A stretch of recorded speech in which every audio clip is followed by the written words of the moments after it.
Right, okay. Where are we today? Well, I say today, I did a few of these on the same day and you've probably noticed. So if we look up the street, this direction, behind me over here, you see this Tufnell Park station at this end. The road I'm standing on is Junction Road. And the reason I stopped here today, there's just a couple of things in this little vicinity that I just think are just nice. And a couple of buildings sort of make me smile. So we've just moved on from at that direction up there, that we see the rear, if you like, of the Boston Hotel or the Boston Arms pub and music venue, all the various things that go on there.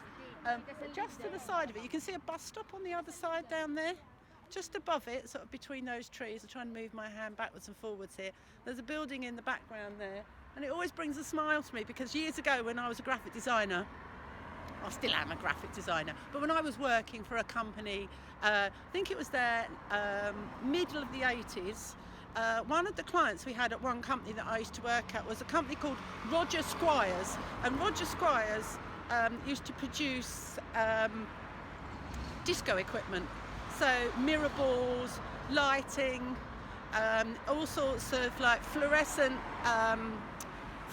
equipment, and they used to have this fantastic neon sign, like this circular sign with Roger Squires written through the middle, and we produced it in various different colours for them.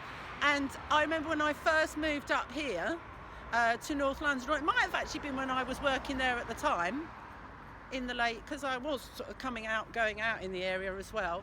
I sort of knew North London before I was living here.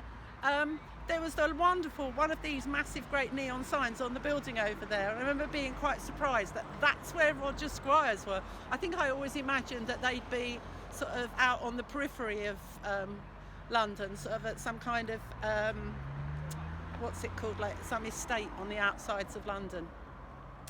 So, number two that I'd like to talk about, over my shoulder. Can you see that cute little house poking out over there behind me? I love it. You know when you have buildings that you walk past and you think, oh, I want to live in that house, I think it's nice. Well, it actually sort of overlooks the railway line here. So this is the overground line that runs from Gospel Oak to Barking. And as we move along a little bit further, can you see it?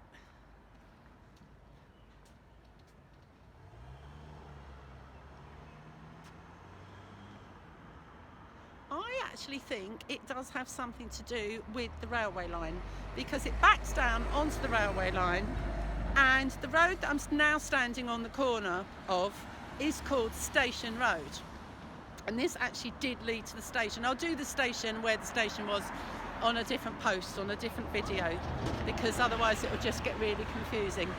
But I do think it's got something to do with it. Perhaps it was the station master's house, I don't know, but it has that kind of look about it. It doesn't look like any of the other buildings in the street. It's of a different era. I think it really was built at the time when the station was active.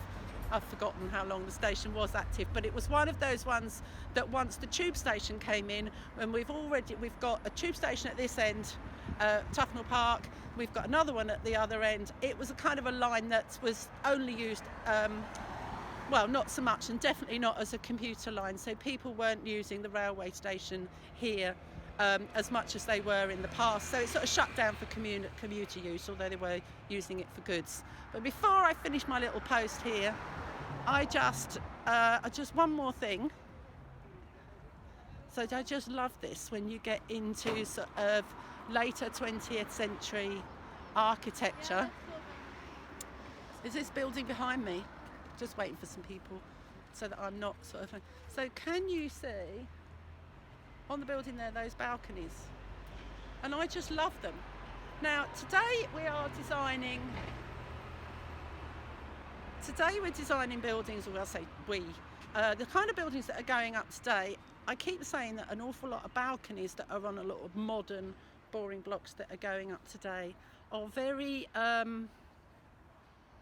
they look like afterthoughts, and I've been calling them shopping trolley balconies, because they look like the building's gone up and they've gone, oh, we've got to put some balconies on it, quick, sling a load of trolleys on there and they can sit on those, because there's not much more space on there than, say, 2 toddlers sitting out there and a sort of a dustpan and brush, and actually not many people are even sitting on them anyway.